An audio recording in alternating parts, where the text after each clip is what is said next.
조용한 기도 들으시면서 수요 예배를 시작하겠습니다.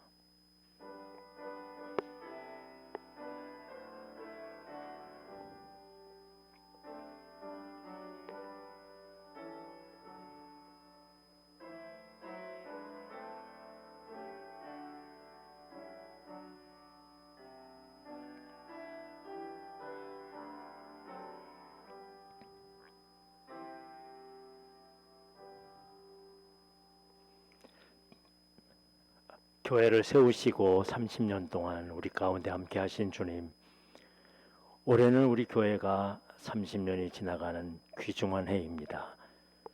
주님의 은혜를 다시 한번 깨닫고 그동안에 우리가 다하지 못했던 점, 부족한 점 돌아보면서 다시 제자리로, 다시 교회로 새로운 다짐을 하고 시작하며 출발하는 그런 귀한 시간이 오니 우리들 모두 각자가 주님의 은혜 안에서 주님이 계획하고 이루어지신 뜻을 향해서 다시 한번 달려나가는, 그리고 헌신하는 우리 모두가 되게 하시고, 어려움 속에서도 주님께서 지켜주셨던 것처럼 우리도 교회를 위해서 온전히 힘을 다하고 정성을 다하는 마음과 열정을 가지고 주님을 따라가게 하여 주시옵소서.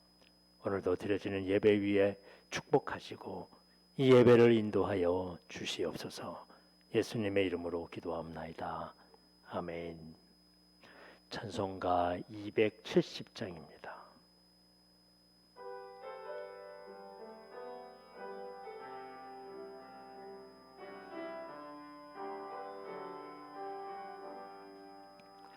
변찮는 주님의 사랑과 거룩한 모열의 공로를 우리 다 찬양을 합시다. 주님을 만나볼 때까지 예수는 우리를 깨끗게 하시는 주시니 그의 피 우리를 눈보다 더 이게 하셨네. 우리를 깨끗게 한 피는 무궁한 생명의 물일세. 생명의 구원을 받은 자 하나님 찬양을 합시다. 예수는 우리를 깨끗게 하시는 주시니 그의 피 우리를 눈보다 더 이게 하셨네. 주님의 거룩한 보혈을 날마다 일부러 간증해 담대히 싸우며 나가세. 전국에 들어갈 때까지 예수는 우리를 깨끗게 하시는 주시니 그의 피 우리를 눈보다 더 이게 하셨네. 십자가 단단히 붙잡고 날마다 이기며 나가세. 머리에 면류관 쓰고서 주 앞에 찬양할 때까지 예수는 우리를 깨끗게 하시는 주시니 그의 피 우리를 눈보다 더 이게 하셨네. 아멘. 오늘 우리에게 주신 말씀은 마태복음 4장입니다.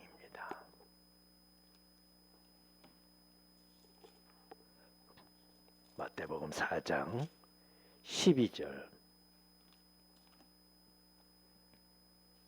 25절에 있는 말씀까지 읽어드리겠습니다. 예수께서 요한이 잡혔음을 들으시고 갈릴리로 물러가셨다가 나사렛을 떠나 스불론과 납달리 지경 해변에 있는 가버나움에 가서 사시니 이는 선지자 이사야를 통하여 하신 말씀을 이루려 하심이라. 일렀으되 스불론 땅과 납달리 땅과 요단강 저편 해변 길과 이방인의 갈릴리여, 흑암에 앉은 백성이 큰 빛을 보았고 사망의 땅과 그늘에 앉은 자들에게 빛이 비추었도다 하였느니라. 이때부터 예수께서 비로소 전파하여 이르시되 회개하라, 천국이 가까이 왔느니라 하시더라. 갈릴리 해변에 다니시다가 두 형제 곧 베드로라 하는 시몬과 그의 형제 안드레가 바다에 그물 던지는 것을 보시니 그들은 어부라. 말씀하시되 나를 따라오라, 내가 너희를 사람을 낚는 어부가 되게 하리라 하시니 그들이 곧 그물을 버려두고 예수를 따르니라. 거기서 더 가시다가 다른 두 형제 곧 세베대 아들 야고보와 그의 형제 요한이 그의 아버지 세베대와 함께 배에서 그물 깁는 것을 보시고 부르시니 그들이 곧 배와 아버지를 버려두고 예수를 따르니라. 예수께서 온 갈릴리에 두루 다니사 그들의 회당에서 가르치시며 천국 복음을 전파하시며 백성 중에 모든 병과 모든 약한 것을 고치시니 그의 소문이 온 수리아에 퍼진지라. 사람들이 모든 앓는 자 곧 각종 병에 걸려서 고통당하는 자, 귀신 들린 자, 간질하는 자, 중풍병자들을 데려오니 그들을 고치시더라. 갈릴리와 데가볼리와 예루살렘과 유대와 요단강 건너편에서 수많은 무리가 따르니라. 아멘.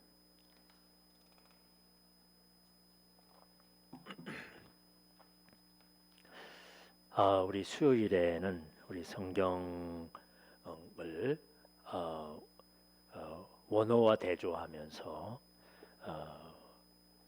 해석하고 또 풀어가는 그런 말씀의 시간인데요.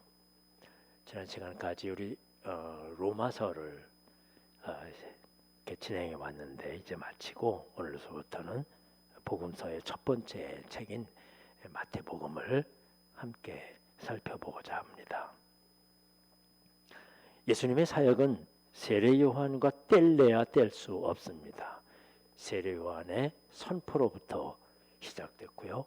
세례도 받으시고 하나님의 아들이라고 선포되셨습니다. 그런데 오늘 세례 요한이 잡히고 나니까 갈릴리로 물러가셨다. 그냥 갈릴리로 가신 게 아니라 이 물러가셨다는 말은 뉘앙스가 좀 예수님답지 않은 그런 행동이 있었습니다. 물러가셨다는 말은 피하셨다는 말이거든요. 사실 요한이 위험에 빠져서 이렇게 붙잡히실 때에 예수님께서 직접 나서서 구출하실 만도 했는데 요한의 제자들 가운데서도 몇 명을 요한의 세례 요한이 예수님께 보내서 그래서 예수님의 제자로 삼으신 사람들도 있습니다. 세례 요한은 늘 그는 흥해하고 나는 쇠해야 하리라. 나는 그의 신발끈을 풀기도 모자란 사람이다 라고 늘 세례 요한이 양보했습니다. 만약 그렇다면 요한이 잡히시자 오히려 더 이렇게 좀 요한을 용기를 북돋아주는 그런 행동을 하셨어야 하는데 오히려 예수님은 더 먼 곳으로 가십니다. 예수님이 가신 이유가 뭐냐? 오늘 본문에 나와 있습니다. 그것은 피하신 것이 아니라 선지자 이사야의 글을 이루시기 위함이다. 예수님은 언제나 말씀 안에 있었습니다. 나는 항상 예언된 길로 간다. 이건 예언된 일이요, 하나님이 예정하신 일이요, 하나님이 함께 하신 일이다. 나는 그래서 그 길을 가야 된다. 그게 십자가의 길일지라도 나는 그 길을 주님이 하나님이 원하시는 길을 간다. 그래서 그는 갈릴리 지역으로 가셔서 그곳에서 생명과 복음을 전해주기 위해서. 이사야의 글에서 가장 낮은 곳에서 바로 흑암에 있는 백성이 큰 빛을 보았고 사막의 땅에 그늘에 앉은 자들에게 빛이 비추었도다. 가장 낮은 곳, 가장 낮다고 여긴 곳이요, 가장 부족하다고 여긴 그런 곳을 주님께서 택하시고 그곳으로 가시라고 하셨으니까, 가라고 하셨으니까 예수님은 그들을 통해서 그들에게 복음을 전하기 위해서 가장 낮은 곳에 가신 것입니다. 오늘날 세계에 선교사들도 많이 나가 있고요, 해외에서도 그렇지만 국내에도 많은 그런 교육자들이 이렇게 배출되어서 교회를 세웁니다. 어느 곳에든 늘 이 교회가 세워지기도 하고 또 사라지기도 합니다. 그러면서 오늘날 대부분 교회를 세우는데 많은 조건들이 있어요. 물론 돈도 필요하지만 첫 번째 조건이 뭐냐? 이 환경이 좋은 곳이라는 거, 사람들이 많이 다니고 또 새로 아파트가 생겨지고 그리고 이 주변에 교회가 세워질 그런 환경이 좋은 곳이어야지만 교회도 성공할 수 있다. 이게 마치요, 좋은 상가의 위치를 찾는 것처럼 그런 사람들, 오히려 그런 사람들이 좋은 곳을 더 찾거든요. 아, 여기가 상가로서 뭐 장사를 하는데 좋은 몫이 될 거다, 무슨 가게를 차리는데 좋은 몫이 될 거다. 이게 교회를 차리는데도, 교회를 세우는데도 그런 기준들이 세워지는 것입니다. 아주 일반화됐어요. 그리고 우리도 저런데 교회를 세워도 될까 하는 생각을 가지는 거예요. 물론 위치가 중요한 것만은 사실인데요. 그런데 예수님으로 시작해서 지금까지 정말 진짜 선교지를 찾아가는 그런 사람들은 예수님처럼 가장 낮은 곳에서, 사도 바울처럼 전혀 복음이 증거되지 못할 그런 곳에서 복음을 증거하는 거예요. 오늘날 사실은 교회를 세우는 거는 정반대야. 이 세상 가게를 세우는 거나 무슨 사업체를 세우는 거나 그런 곳을 세우는 것에만 해야 된다. 실제로 그런 데서 교회를 세우면 오히려 잘 되는 수가 있어요. 그런데 그거는 바른 주님의 방법이 아닐까 생각하는 거죠. 교회의 위치나 선교지의 위치가 중요한 것이 아니에요. 예수님은 가장 낮은 곳, 그렇죠? 오히려 좋지 않은 곳, 그것을 따라 나사렛에서 시작하고 있지 않아요. 많은 그런 사람들이, 사실은 나사렛은 다른 동네에서 실패한 사람들이 모인 그런 곳이 나사렛이요. 또 사람들이 나갔다가 외국에 또 도망갔다가 피해 갔다가 다시 돌아와서 겨우 입을 풀칠을 하면서 지낼 수 있는 곳, 그것이 바로 나사렛입니다. 거기서 예수님도 잘 아시셨지만 사역을 시작하시고 갈릴리 지역을 이렇게 지나가시는 것입니다. 스불론과 납달리 땅도 이스라엘 지역에서 가장 낙후되고 사람들이 가기 싫어하는 땅이었어요. 즉 이런 곳에도 복음이 전해진다면 복음이 전해지지 못할 곳이 없는 거죠. 이런 곳에도 복음이 전해져서 주의 역사가 일어난다면, 그래서 예수님께서 납달리를 택하신 것입니다. 하나님께서는 모든 사람이, 많은 사람들이 모인 곳에, 좋은 환경이 있는 곳에, 좋은 마음과 지식이 있는 곳에, 그런 곳에 세상 사람이 구원받기를 그런 곳에서 사람들이 모이는 곳뿐만 아니라 사람이 별로 가지 않는 곳, 또 정말 어떤 면에서는 지식 이하의 사람들이 살아가는 곳, 그곳이라도, 그 사람이라도 복음을 받기를 원하시는 거예요. 하나님은 모든 사람이 구원받기를 원하시기 때문에 예수님께서 그곳을 택하신 것입니다. 그곳에서 예수님은 회개하라, 천국에 가까웠느니라, 드디어 복음 전파를 시작하셨어요. 메시지는 하나도 다르지 않습니다. 누구에게나 똑같은 거예요. 물론 환자들을 고치시고 아픔 있는 자들을 풀어주셨지만 복음은 그거는 복음에 따르는 것이지 복음은 아니잖아요. 복음은 하나님을 믿고 예수 그리스도를 믿고 죄의 용서를 받고 하나님의 백성이 되어라 라는 것이거든요. 바로 회개하라 천국이 가까웠느니라 이 복음의 말씀을 어디든지 똑같이 전파하십니다. 바로 세례 요한이 잡히신 것, 이것은 이제 세례 요한의 시대가 마치고 예수님의 시대가 시작되는 거죠. 복음 전파의 시기로 삼으신 것입니다. 사람은요, 물러갈 때가 있고 시작할 때가 있습니다. 오늘날 물러갈 때와 시작할 때를 잘 살리지 못해서 많은 그런 문제가 생기는 거죠. 양보할 때가 있고 주장할 때가 있습니다. 성경에서 말씀해 주시고 있는 지혜예요. 우리 어떤 인정이나 또는 미련 때문에 때를 놓치면 그게 후회가 될 수 있습니다. 이 세례 요한의 고귀한 희생의 밑거름, 한 알의 밀, 씨앗이 되게 하는 것이 더 요한을 위한 길이거든요. 물론 예수님께서 요한의 이런 일들에 대해서 어떤 관심을 가지고 더 의사를 표명하셨으면 좋지만 오히려 세례 요한은 세례 요한의 역할을 다하게끔 하신 거예요. 그리고 이제 새로운 길, 시작하는 길, 믿음의 길을, 복음을 전파하는 길을 시작하는 것입니다. 그게 뭡니까? 복음이 우선이에요. 복음이 우선이요.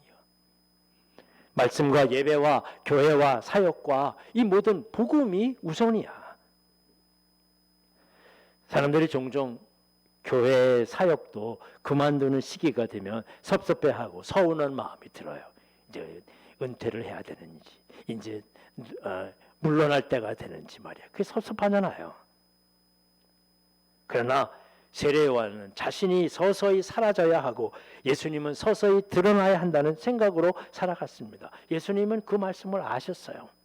그리고 그대로 이제 세례 요한처럼 그가 할 일을 다 하고 이 세상에서 사라지고 주의 나라를 바라보면서 나는 거예요. 이제는 자신이 회개하라 천국이 가까웠는지라 복음을 증거하는 그런 일들이 일어난 거죠.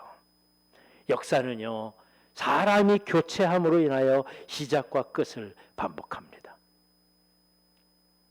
이걸 잘 해야 합니다. 새로운 시작. 사람들도 교체되지만 이 새롭게 시작하잖아요. 우리 이번에 선거가 이 교체가 중점이잖아요. 어떤 사람들이 교체될 것인가, 아니면 계속될 것인가. 정말로 이번에 우리가 선거를 통해서 우리 새로운 마음을 가지고 그리고 이 우리나라가 새롭게 나아갈 수 있도록 그런 마음들을 지켜야 할 것입니다. 우리는 나밖에 모르기 때문에 나의 생각밖에 모르기 때문에 다음 생각은 할 수 없지만 우리 오랜 역사와 말씀과 이런 것들을 통해서 세례 요한은 사라지고 예수님의 시대가 오고 또한 세월이 가고 또한 시대가 가고 이게 다 있는 것입니다. 그리고 예수님은 곧 이어 예수님 다음 시대를 위해서 준비합니다. 그게 뭐냐? 제자들을 택하신 것입니다. 지금도 다음 시대를 위해서 준비해 놓지 않는 회사나 국가나 교회도 혼란입니다. 혼란이에요. 예수님의 사역의 중심도 다음 세대를 위한 제자 양성이었습니다. 갈릴리 해변을 다니시면서 몇 사람을 주목하고 계셨죠. 베드로와 안드레는 그물 던지는 것을 보시고 야고보와 요한은 그물을 던지고 난 다음에 그물 깁는 것을 보시고 이 둘을 부르십니다. 나를 따라오라. 내가 너희를 사람을 낚는 어부가 되게 하리라. 이들의 공통점은 모두 그 자리에서 일어나 그물을 버리고 심지어 아버지까지 버려두고 예수님을 따랐다는 점입니다. 예수님께서 사역을 시작하시면서 처음으로 갈릴리에 가셨는데, 물론 예수님이 어떻게 행적을 그 전에 이루셨는지는 알 수 없지만 예수님의 소문을 들었는지는 모르지만 이들은 곧 예수님을 따를 만큼 이들의 마음은 갈급해져 있었어요. 그가 무슨 일을 하고 있느냐가 중요하지 않습니다. 우리가 어떤 생각을 가지고 어떤 일을 하고 어떤 직업을 가지느냐가 중요하지 않아요. 뭐가 좋고 나쁜 것도 아니야. 어떤 상황 속에서도 우리의 영혼이 열려 있는가죠. 말씀 앞에 열려 있는가. 뭐 어떤 직업을 갖는 사람들이 더 영적으로 열려져 있고 천만에 그러지 않습니다. 하나님은 그거를 보시는 분이 아니에요. 이 사람들은 아무것도 사실은 어부이기 때문에, 우리가 생각하는 그런 어부이기 때문에 그냥 하루 종일 나가서 고기를 잡고 시달리면서 집에 들어와 잠을 자고 그러면서 평생을 살아가는 그런 어부이기 때문에 아무런 그런 생각도 하지 않을 것처럼 여겨졌지만, 누가 감히 이 사람들이 이렇게 예수님이 한 말씀 한 말씀 들으면서 그 말씀을 듣고 곧 일어나 예수 그리스도를 따를 정도로 그에게는 언제나 영적으로 갈급한 마음, 그리고 그 마음을 가지고 주님을 사모하는 그런 마음을 가지고 성경을 상고하고, 그리고 이 사회가 바뀌어졌으면, 이 땅이 바뀌어졌으면, 그리고 그 일을 위해서 내가 어떻게 쓰임 받았으면 하는 그런 마음들을 가지고 있었다는 거죠. 그렇습니다, 여러분. 우리가 어떤 상황이냐, 내가 뭘 할 수 있느냐, 그거 중요하지 않습니다. 얼만큼 말씀에 사모하는 마음을 가지고 갈급한 마음을 가지고 있느냐, 이겁니다. 예배에 참석해서도 우리가 뭐 영상 예배든 대면 예배든 간에 영상으로 예배를 드리든 간에 우리 모든 그런 사람들이 갈급한 마음을 가지고 어떤 말씀을 나에게 주실까, 그리고 나는 어떤 마음으로 각오하고 다짐해야 할까, 이런 마음의 열정들이 우리에게 있을 때 바로 주님께서 우리를 부르시는 거예요. 준비된 자에게 함께 하시는 거죠. 거의 교육도 받지 못한 생활의 여유도 없는 어부 생활에 집중해야 하는 이런데도 영적인 마음과 고민에 열려져 있는 사람들이었습니다. 후회하지만 여러분, 니고데모가 찾아와서, 그는 공부도 많고 돈도 많은 사람이었습니다. 지도층이었죠. 그래서 물어보잖아요. 영생하려면 어떻게 합니까? 바로 이게 영적인 그런 삶이에요. 관심을 가지고 애쓰고 내 마음 들여지기를 원하는 그런 마음이지요. 하나님 앞에 쓰임 받을 사람들은 영적으로 열린 사람들이에요. 그것만 기준이야. 여전히 내가 어떻게 먹고 사냐, 이 세상에서 어떻게 일하고 사느냐, 그것보다 물론 그것이 우리에게 많은 작용을 하는 거지만 아닙니다. 우리는 여전히 신앙생활 하면서도 여전히 내 것 챙기고 내 가족 챙기고 내 것만 더 소중히 여기고, 그런 거 조금만 난 좀 손해가 보는 것 같으면 막 그렇게 항의를 하고. 여러분, 우리에게 제일 중요한 것은 영혼이에요. 영혼이야. 믿음입니다. 내 심성이야. 하나님을 향한 마음. 세상적인 능력의 차이나 직업이나 달란트의 재능이 중요하지 않습니다. 말씀을 깨닫고 그 말씀 앞에서 어떻게 살아가야 하는지. 오늘도 우리 앞에 오셔서 우리의 손을 붙들고 너는 나를 따라오라 라고 말씀하시고, 또한 요구하시고 명령하시는 주님의 음성을 듣고, 여러분, 그리고 다 뒤로 하고 우리의 주님을 따라갈 수 있는 그런 여러분들이 될 수 있기를 바랍니다. 주님께서는 우리의 어떤 재능을 보시고 부르는 것이 아닙니다. 우리의 어떤 다른 것들을 보고 부르신 것이 아니라 우리의 영혼을 사모하는 마음이에요. 하나님의 나라를 소망하는 그런 마음이에요. 정말 있다가 없어지는, 100년 지나면 내 눈 속에서 사라지고 나는 사라지도 없어지는 그런 이 세상의 여러 가지 물질 세계를 가지고 왈가왈부하며 살아가는, 그것 때문에 살아가는, 물론 우리 삶 속에서 그럴 수밖에 없는 우리지만, 그러나 뚝 떠놓고 하나님을 바라보며 영혼을 바라보면서 오히려 감사하고 감격스럽게, 어떤 때는 초월적인 그런 믿음을 가지고 살아갈 수 있는 마음, 그게 주님께서 택하시는 조건이고요. 주님이 기뻐하시는 그런 삶인 것입니다. 그렇습니다. 말씀을 듣기 위해 소망을 가지고 믿음으로 더 살아가는 그런 사람들, 더 관심을 가지고 더 말씀으로 더 기도하고 예수님께 대해 더 깊이 알려고 하는 마음, 하나님께서 더 키워주셔요. 더 키워주셔.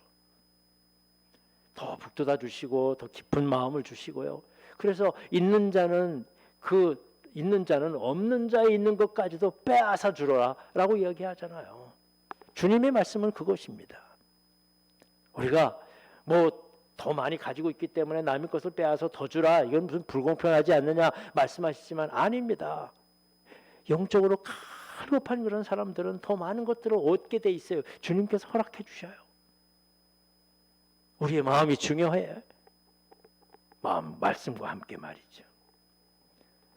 이 주님의 부르심에 응답하여 기꺼이 주님께 나아가시는 여러분들이 되기를 바랍니다. 이렇게 제자들을 선택하신 후에 이제 본격적으로 복음을 시작하시자. 온 갈릴리, 데가볼리, 또 예루살렘, 유대와 요단강 저편. 요단강 저편이라는 것은 이방 지역입니다. 그래서 수많은 무리들이 따르게 되는 그런 처음에 놀라운 그런 부흥의 길이 일어나죠. 그렇습니다. 예수님은 좋은 곳을 찾아다니지 않습니다. 복음을 선교하기 좋은 곳, 교회하기 좋은 곳, 좋은 환경 따라가지 않습니다.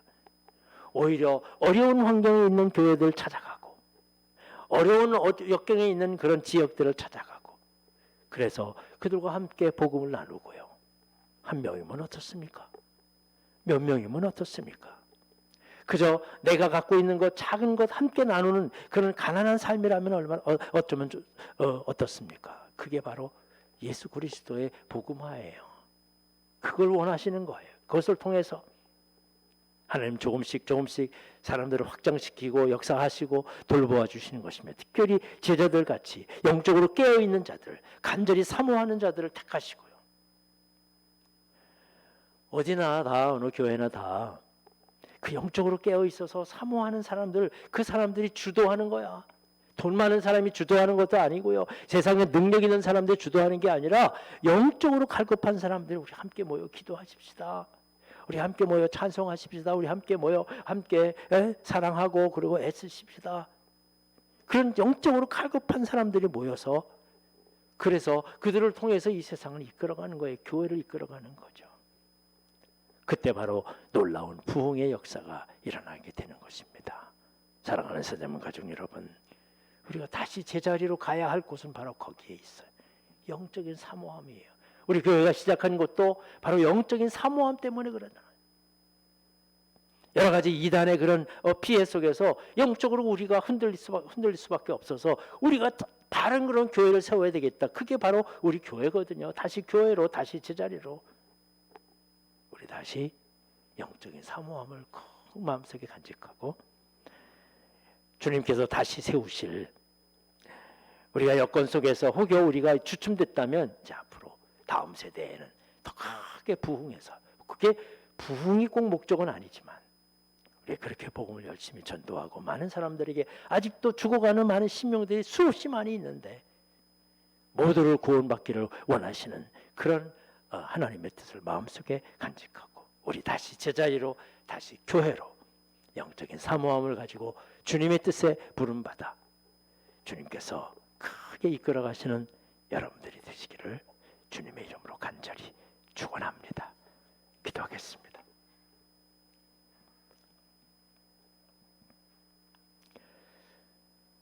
우리 교회를 시작하시고 여기까지 인도해 주신 주님, 돌아보면 너무나도 감사할 따름입니다.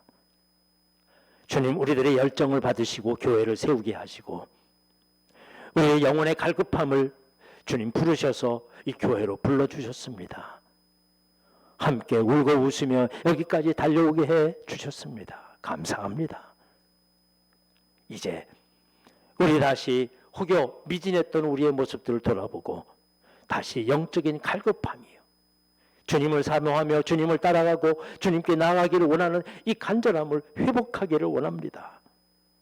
우리의 이 마음을 보시고 우리를 사용하셔서 더 놀랍게 성장하고 부흥하는 우리 재단 되게 하여 주시오며, 특별히 우리 교회 다음 세대들 하나님께서 함께 하셔서 잘 성장하고 자라게 하시고 배우게 하여 주셔서 흔들리지 아니하고 교회를 유지하며 이끌어갈 수 있도록, 그래서 이제 30주년 됐는데 60주년, 100주년 지날 때까지 아버지 하나님의 주신 은혜 가운데 감사하면서 영광 돌리는 우리 모두가 되게 하여 주시옵소서.